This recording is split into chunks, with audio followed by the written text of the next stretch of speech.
ಅಧ್ಯಾಯ 40 ಮತ್ತು 41. ಅರ್ಜುನ ಮತ್ತು ಶಿವದೂತನ ಮಾತುಕತೆ. ಕಿರಾತ ವೇಷಧಾರಿ ಶಿವನೊಂದಿಗೆ ಅರ್ಜುನನ ಯುದ್ಧ. ಗುರುತು ಸಿಕ್ಕಾಗ ಅರ್ಜುನನಿಂದ ಶಿವನ ಸ್ತುತಿ. ಶಿವನು ಅರ್ಜುನನಿಗೆ ವರವನ್ನು ಕೊಟ್ಟು ಅಂತರ್ಧಾನನಾಗುವುದು. ಅರ್ಜುನನು ಆಶ್ರಮಕ್ಕೆ ಮರಳಿ ಸಹೋದರರೊಂದಿಗೆ ಕೂಡಿಕೊಳ್ಳುವುದು. ಶ್ರೀಕೃಷ್ಣನು ಅರ್ಜುನನನ್ನು ಭೇಟಿಯಾಗಲು ಅಲ್ಲಿಗೆ ಬರುವುದು. ನಂದೀಶ್ವರನು ಹೇಳುತ್ತಾನೆ, ಮಹಾಜ್ಞಾನಿ ಸನತ್ಕುಮಾರರೇ, ಇನ್ನು ಪರಮಾತ್ಮ ಶಿವನ ಭಕ್ತ ವತ್ಸಲತೆಯಿಂದ ಕೂಡಿದ ಹಾಗೂ ಅವನ ದೃಢತೆಯಿಂದ ತುಂಬಿದ ಲೀಲೆಯನ್ನು ಶ್ರವಣಿಸಿರಿ. ಅನಂತರ ಶಿವನು ಆ ಬಾಣವನ್ನು ತರಲಿಕ್ಕಾಗಿ ಬೇಗನೆ ತನ್ನ ಅನುಚರನನ್ನು ಕಳಿಸಿದನು. ಅತ್ತ ಅರ್ಜುನನು ಅದೇ ನಿಮಿತ್ತದಿಂದ ಅಲ್ಲಿಗೆ ಬಂದನು. ಹೀಗೆ ಒಂದೇ ಬಾರಿಗೆ ರುದ್ರಾನುಚರನು ಮತ್ತು ಅರ್ಜುನನು ಇಬ್ಬರೂ ಬಾಣವನ್ನು ಎತ್ತಿಕೊಳ್ಳಲು ಅಲ್ಲಿಗೆ ತಲುಪಿದರು. ಆಗ ಅರ್ಜುನನು ಅವನನ್ನು ಹೆದರಿಸಿ ಗದರಿಸಿ ತನ್ನ ಬಾಣವನ್ನು ಎತ್ತಿಕೊಂಡನು. ಇದನ್ನು ನೋಡಿ ಆ ಅನುಚರನು, ಋಷಿ ಸತ್ತಮನೆ, ನೀನು ಈ ಬಾಣವನ್ನು ಏಕೆ ಎತ್ತಿಕೊಳ್ಳುವೆ?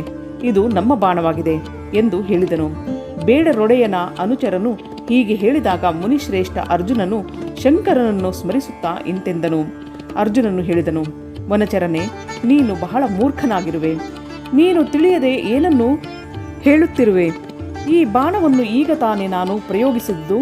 ಹಾಗಿರುವಾಗ ನಿನ್ನದು ಹೇಗಾಗಬಲ್ಲದು? ಇದರ ಪಕ್ಕೆಗಳಲ್ಲಿ ಮತ್ತು ಪುಚ್ಚ ಭಾಗದಲ್ಲಿ ನನ್ನ ಹೆಸರೇ ಅಂಕಿತವಾಗಿದೆ. ಇದು ನಿನ್ನದು ಹೇಗಾಗಬಲ್ಲದು? ಸರಿ, ನಿನ್ನ ಕುಟಿಲ ಸ್ವಭಾವವು ಬಿಟ್ಟು ಹೋಗುವುದು ಕಷ್ಟ. ನಂದೀಶ್ವರನು ಹೇಳುತ್ತಾನೆ, ಮುನಿಯೇ, ಅರ್ಜುನನ ಆ ಮಾತನ್ನು ಕೇಳಿ ಬಿಲ್ಲರೂಪಿ ಗಣೇಶ್ವರನಿಗೆ ನಗು ಬಂತು. ಆಗ ಅವನು ಋಷಿ ವೇಷದಲ್ಲಿದ್ದ ಅರ್ಜುನನಿಗೆ ಹೀಗೆ ಉತ್ತರಿಸುತ್ತಾ, ಎಲೈ ತಾಪಸಿಯೇ, ಕೇಳು, ನೀನು ತಪಸ್ಸು ಮಾಡದೆ ಕೇವಲ ತಪಸ್ವಿಯ ವೇಷ ಮಾತ್ರವಿದೆ ಎಂದೆನಿಸುತ್ತದೆ. ಏಕೆಂದರೆ ನಿಜವಾದ ತಪಸ್ವಿಯು ಸುಳ್ಳು ಕಪಟ ಮಾಡುವುದಿಲ್ಲ. ತಪಸ್ಸಿನಲ್ಲಿ ನಿರತನಾದ ಮನುಷ್ಯನು ಹೇಗೆ ತಾನೇ ಸುಳ್ಳು ಮಾತನಾಡಬಲ್ಲನು ಹಾಗೂ ಕಪಟ ಮಾಡಬಲ್ಲನು? ಎಲ್ಲವೋ, ನೀನು ನನ್ನನ್ನು ಒಬ್ಬಂಟಿಗನೆಂದು ತಿಳಿಯಬೇಡ. ನಾನು ಒಂದು ಸೇನೆಯ ಅಧಿಪತಿಯಾಗಿರುವನೆಂದು ನೀನು ತಿಳಿ. ನಮ್ಮ ಸ್ವಾಮಿಯು ಅನೇಕ ವನಚರ ಬೇಡರ ಜೊತೆಗೆ ಅಲ್ಲಿ ಕುಳಿತಿರುವನು. ಅವನು ನಿಗ್ರಹ ಅನುಗ್ರಹ ಮಾಡಲು ಸರ್ವಥಾ ಸಮರ್ಥನಾಗಿರುವನು. ನೀನು ಈಗ ಎತ್ತಿಕೊಂಡ ಬಾಣವು ಅವನದೇ ಆಗಿದೆ. ಈ ಬಾಣವು ಎಂದಿಗೂ ನಿನ್ನ ಬಳಿಯಲ್ಲಿ ಇರಲಾರದು. ತಾಪಸಿಯೇ, ನೀನು ನಿನ್ನ ತಪಸ್ಸಿನ ಫಲವನ್ನು ಏಕೆ ನಷ್ಟ ಮಾಡಬೇಕೆಂದಿರುವೆ? ಕಳ್ಳತನ ಮಾಡುವುದರಿಂದ, ಕಪಟದಿಂದ, ಬೇರೆಯವರಿಗೆ ಕಷ್ಟ ಕೊಡುವುದರಿಂದ, ವಿಸ್ಮಯಗೊಳಿಸುವುದರಿಂದ, ಸತ್ಯವನ್ನು ತ್ಯಜಿಸುವುದರಿಂದ ಪ್ರಾಣಿಯ ತಪಸ್ಸು ನಾಶವಾಗುತ್ತದೆ. ಇದು ಸತ್ಯವಾಗಿದೆ. ಚೌರ್ಯಾತ್ ಛಲಾರ್ಧ ಮಾನಾಚ್ಚ ವಿಸ್ಮಯಾತ್ ಸತ್ಯ ಭಂಜನಾತ್ ತಪಸಾ ಕ್ಷೀಯತೆ ಸತ್ಯಮೇವ ದೇವಮಯ ಶ್ರುತಂ ಎಂದು ನಾನು ಕೇಳಿದ್ದೆ. ಇಂತಹ ಸ್ಥಿತಿಯಲ್ಲಿ ನಿನಗೆ ಈಗ ತಪಸ್ಸಿನ ಫಲವು ಹೇಗೆ ದೊರಕಬಲ್ಲದು? ಆ ಬಾಣವನ್ನು ತೆಗೆದುಕೊಳ್ಳುವುದರಿಂದ ನೀನು ತಪಸ್ಸಿನಿಂದ ಚ್ಯುತನೂ ಕೃತಜ್ಞನೂ ಆಗುವೆ. ಏಕೆಂದರೆ ನಿಶ್ಚಯವಾಗಿಯೂ ಇದು ನನ್ನ ಸ್ವಾಮಿಯ ಬಾಣವಾಗಿದೆ. ನಿನ್ನನ್ನು ರಕ್ಷಿಸಲಿಕ್ಕಾಗಿಯೇ ಇದನ್ನು ಬಿಟ್ಟಿದ್ದನು. ಈ ಬಾಣದಿಂದ ಅವನು ಶತ್ರುವನ್ನೇನೋ ಕೊಂದು ಹಾಕಿದನು ಮತ್ತು ಬಾಣವನ್ನು ಸುರಕ್ಷಿತವಾಗಿರಿಸಿರುವನು. ನೀನಾದರೋ ಮಹಾಕೃತಜ್ಞ ಹಾಗೂ ತಪಸ್ಸಿನಲ್ಲಿ ಅಮಂಗಳವನ್ನು ಮಾಡುವವನಾಗಿರುವೆ. ನೀನು ಸತ್ಯವನ್ನೇ ಮಾತನಾಡದಿದ್ದಾಗ ಮತ್ತೆ ಈ ತಪಸ್ಸಿನ ಸಿದ್ಧಿಯ ಅಭಿಲಾಷೆಯನ್ನಾದರೂ ಹೇಗೆ ಮಾಡುವೆ? ಅಥವಾ ನಿನಗೆ ಬಾಣದಿಂದಲೇ ಪ್ರಯೋಜನ ಇರುವುದಾದರೆ ನನ್ನ ಸ್ವಾಮಿಯಲ್ಲಿ ಕೇಳಿಕೋ. ಅವರು ಸ್ವತಃ ಇಂತಹ ಅನೇಕ ಬಾಣಗಳನ್ನು ನಿನಗೆ ಕೊಡುವರು. ನನ್ನ ಸ್ವಾಮಿ ಇಂದು ಇಲ್ಲೇ ಇರುವರು. ನೀನು ಅವರಲ್ಲಿ ಏಕೆ ಬೇಡುವುದಿಲ್ಲ? ನೀನು ಉಪಕಾರವನ್ನು ತ್ಯಜಿಸಿ ಅಪಕಾರವನ್ನು ಮಾಡಲು ಬಯಸುವೆ. ಈಗಲೇ ಮಾಡುತ್ತಿರುವೆ. ಇದು ನಿನಗೆ ಉಚಿತವಲ್ಲ. ನೀನು ಚಪಲತೆಯನ್ನು ಬಿಡು. ಅವನ ಮೇಲೆ ಕುಪಿತನಾಗಿ ಅರ್ಜುನನು ಅವನಿಗೆ ಅನೇಕ ಮಾತುಗಳನ್ನು ಹೇಳಿದನು. ಇಬ್ಬರಲ್ಲಿ ಭಾರಿ ವಿವಾದವೇ ಉಂಟಾಯಿತು. ಕೊನೆಯಲ್ಲಿ ಅರ್ಜುನನು ಹೇಳಿದನು, ವನಚರ ಬೇಡನೆ, ನೀನು ನನ್ನ ಮಾತನ್ನು ಕೇಳು. ನಿನ್ನ ಸ್ವಾಮಿಯು ಬಂದಾಗ ನಾನು ಅವನಿಗೆ ಫಲವನ್ನು ತಿನ್ನಿಸುವೆನು. ನಿನ್ನೊಡನೆ ಯುದ್ಧ ಮಾಡುವುದು ನನಗೆ ಶೋಭಿಸದು. ಆದ್ದರಿಂದ ನಾನು ನಿನ್ನ ಸ್ವಾಮಿಯೊಡನೆಯೇ ಯುದ್ಧ ಮಾಡುವೆನು. ಏಕೆಂದರೆ ಸಿಂಹ ಮತ್ತು ನರಿಯ ಯುದ್ಧವು ಶೋಭಿಸುವುದಿಲ್ಲ. ಬೇಡನೆ, ನೀನು ನನ್ನ ಮಾತನ್ನು ಕೇಳಿದೆ. ಈಗ ನೀನು ನನ್ನ ಮಹಾಪರಾಕ್ರಮವನ್ನು ನೋಡುವೆಯಂತೆ. ಹೋಗು, ನಿನ್ನ ಸ್ವಾಮಿಯ ಬಳಿಗೆ ಮರಳು, ಅಥವಾ ನಿನಗೆ ಇಚ್ಛೆ ಇದ್ದಂತೆ ಮಾಡು. ನಂದೀಶ್ವರನು ಹೇಳಿದನು. ಮುನಿಯೇ, ಅರ್ಜುನನು ಹೀಗೆ ಹೇಳಿದಾಗ ಆ ಬೇಡನು ಶಿವಾವತಾರ ಸೇನಾಪತಿ ಕಿರಾತನಿರುವಲ್ಲಿಗೆ ಹೋಗಿ ಬಿಲ್ಲರಾಜನಲ್ಲಿ ಅರ್ಜುನನ ಎಲ್ಲ ವೃತ್ತಾಂತವನ್ನು ತಿಳಿಸಿದನು. ಅವನ ಮಾತನ್ನು ಕೇಳಿ ಆ ಕಿರಾತೇಶ್ವರನಿಗೆ ಬಹಳ ಹರ್ಷವಾಯಿತು. ಆಗ ಬಿಲ್ಲ ರೂಪಧಾರಿ ಭಗವಾನ್ ಶಂಕರನು ತನ್ನ ಸೈನ್ಯದೊಂದಿಗೆ ಅಲ್ಲಿಗೆ ಹೋದನು.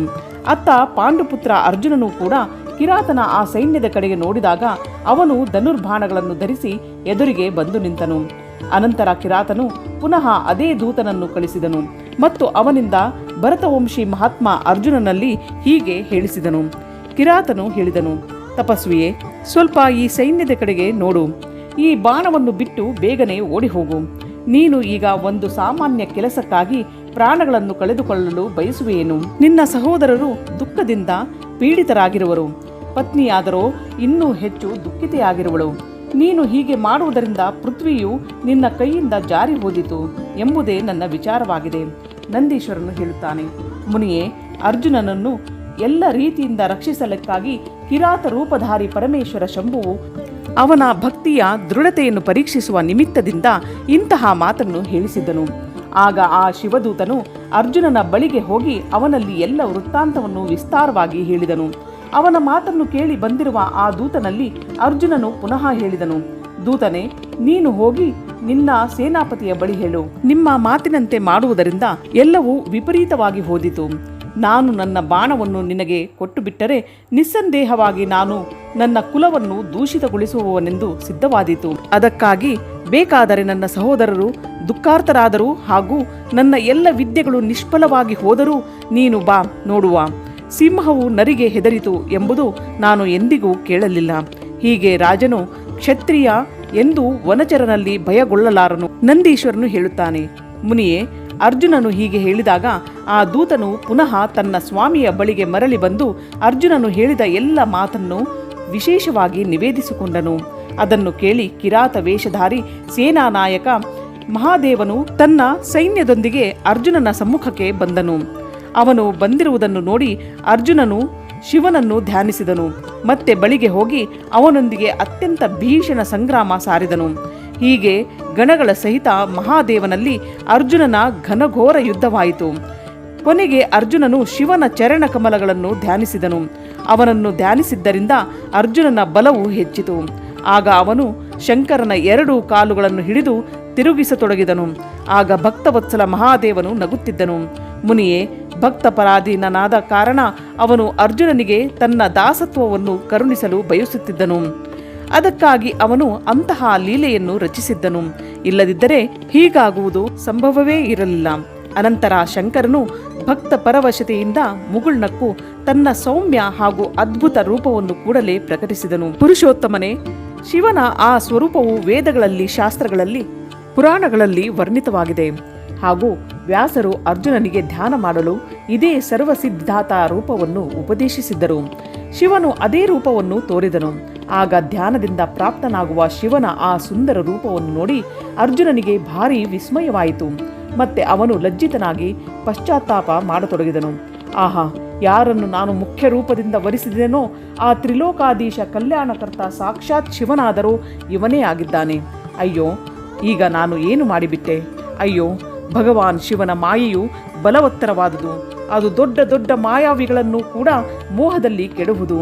ಹಾಗಿರುವಾಗ ನನ್ನ ಮಾತೇನು? ಆ ಪ್ರಭುವು ತನ್ನ ರೂಪವನ್ನು ಅಡಗಿಸಿ ಇದೆಂತಹ ಲೀಲೆಯನ್ನು ರಚಿಸಿದನು. ನಾನಾದರೋ ಅವನಿಂದ ಮೋಸ ಹೋದೆ. ಹೀಗೆ ತನ್ನ ಬುದ್ಧಿಯಿಂದ ಚೆನ್ನಾಗಿ ವಿಚಾರ ಮಾಡಿ ಅರ್ಜುನನು ಪ್ರೇಮದಿಂದ ಕೈಜೋಡಿಸಿ ತಲೆಯನ್ನು ತಗ್ಗಿಸಿ ಭಗವಾನ್ ಶಿವನಿಗೆ ನಮಸ್ಕರಿಸಿದನು. ಹಾಗೂ ಖಿನ್ನನಾಗಿ ಇಂತೆಂದನು. ಅರ್ಜುನನು ಹೇಳಿದನು, ದೇವಾದಿದೇವ ಮಹಾದೇವನೇ, ನೀನು ಬಹಳ ಕೃಪಾಳುವಾಗಿರುವೆ ಹಾಗೂ ಭಕ್ತರ ಕಲ್ಯಾಣಕರ್ತನಾಗಿರುವೆ. ಸರ್ವೇಶ್ವರನೇ, ನೀನು ನನ್ನ ಅಪರಾಧವನ್ನು ಕ್ಷಮಿಸಿಬಿಡು. ಈಗ ನೀನು ನಿನ್ನ ರೂಪವನ್ನು ಅಡಗಿಸಿ ಇದೆಂತಹ ಆಟವನ್ನಾಡಿದೆ. ನೀನು ನನ್ನನ್ನು ಮೋಸಗೊಳಿಸಿದೆ. ಪ್ರಭು, ಸ್ವಾಮಿಯಾದ ನಿನ್ನೊಡನೆ ಯುದ್ಧ ಮಾಡಿದ ನನಗೆ ಧಿಕ್ಕಾರವಿರಲಿ. ನಂದೀಶ್ವರನು ಹೇಳಿದನು. ಮುನಿಯೇ, ಹೀಗೆ ಹೇಳಿ ಪಾಂಡುಪುತ್ರ ಅರ್ಜುನನಿಗೆ ಮಹಾ ಪಶ್ಚಾತ್ತಾಪವಾಯಿತು. ಅನಂತರ ಅವನು ಕೂಡಲೇ ಮಹಾಪ್ರಭು ಶಂಕರನ ಚರಣಗಳಲ್ಲಿ ಹೊರಳಾಡಿದನು. ಇದನ್ನು ನೋಡಿ ಭಕ್ತವತ್ಸಲ ಮಹೇಶ್ವರನ ಚಿತ್ತವು ಪ್ರಸನ್ನವಾಯಿತು. ಆಗ ಅರ್ಜುನನಿಗೆ ಅನೇಕ ಪ್ರಕಾರದಿಂದ ಆಶ್ವಾಸನೆಯನ್ನು ಕೊಡುತ್ತಾ ನುಡಿದನು. ಶಂಕರನು ಹೇಳಿದನು, ಪಾರ್ಥನೆ, ನೀನು ನನ್ನ ಪರಮ ಭಕ್ತನಾಗಿರುವೆ. ಆದ್ದರಿಂದ ದುಃಖ ಪಡಬೇಡ. ಇದಾದರೂ ನಾನು ಇಂದು ನಿನ್ನನ್ನು ಪರೀಕ್ಷಿಸಲಿಕ್ಕಾಗಿ ಇಂತಹ ಲೀಲೆಯನ್ನು ರಚಿಸಿದ್ದೆನು. ಅದಕ್ಕಾಗಿ ನೀನು ಶೋಕವನ್ನು ತ್ಯಜಿಸು. ನಂದೀಶ್ವರನು ಹೇಳುತ್ತಾನೆ. ಮುನಿಯೇ, ಹೀಗೆ ಹೇಳಿ ಭಗವಾನ್ ಶಿವನು ತನ್ನ 2 ಕೈಗಳಿಂದ ಹಿಡಿದು ಅರ್ಜುನನನ್ನು ಎಬ್ಬಿಸಿದನು. ಮತ್ತು ಗಣಗಳ ಎದುರಿಗೆ ಅವನ ಲಜ್ಜೆಯನ್ನು ನಿವಾರಿಸಿದನು. ಮತ್ತೆ ಭಗವಾನ್ ಶಂಕರನು ವೀರರಲ್ಲಿ ಮಾನ್ಯವನಾದ ಪಾಂಡುಪುತ್ರ ಅರ್ಜುನನನ್ನು ಎಲ್ಲ ರೀತಿಯಿಂದ ಹರ್ಷಗೊಳಿಸಿ ಪ್ರೇಮದಿಂದ ಇಂತೆಂದನು. ಶಿವನು ಹೇಳಿದನು, ಪಾಂಡವ ಶ್ರೇಷ್ಠ ಅರ್ಜುನನೇ, ನಾನು ನಿನ್ನ ಮೇಲೆ ಪರಮ ಪ್ರಸನ್ನನಾಗಿರುವೆನು. ಆದ್ದರಿಂದ ಈಗ ವರವನ್ನು ಕೇಳು. ಈಗ ನೀನು ನನ್ನ ಮೇಲೆ ಮಾಡಿದ ಪ್ರಹಾರ ಹಾಗೂ ಆಘಾತಗಳನ್ನು ನನ್ನ ಪೂಜೆ ಎಂದು ತಿಳಿದಿರುವೆನು. ಜೊತೆಗೆ ಇದೆಲ್ಲವೂ ನಾನು ನನ್ನ ಇಚ್ಛೆಯಿಂದಲೇ ಮಾಡಿದುದಾಗಿದೆ.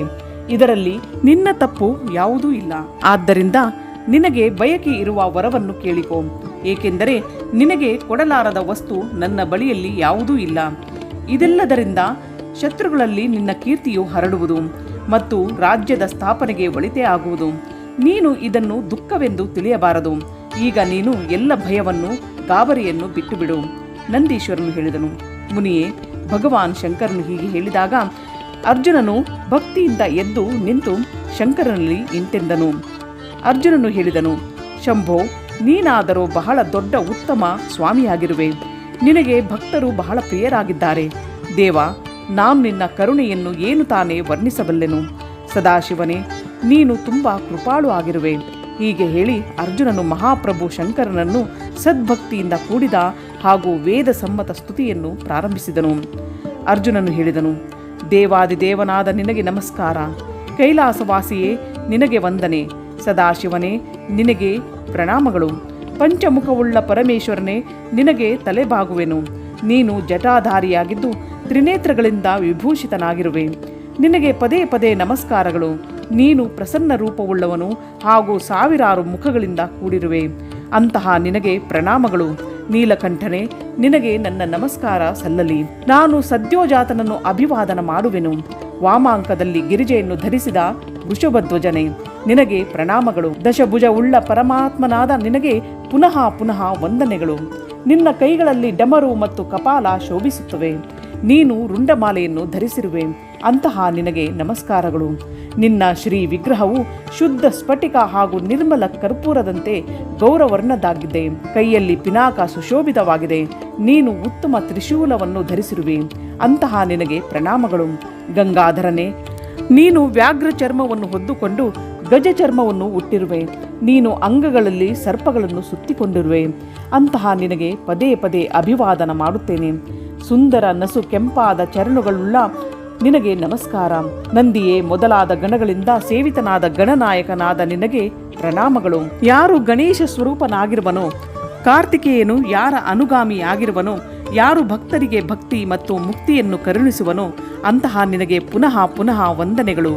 ನೀನು ನಿರ್ಗುಣನು, ಸಗುಣನು, ರೂಪರಹಿತನು, ರೂಪವಂತನು, ಕಲಾಯುಕ್ತನು, ನಿಷ್ಕಲನು ಆದ ನಿನಗೆ ಪದೇ ಪದೇ ತಲೆಯನ್ನು ಬಾಗುವೆನು.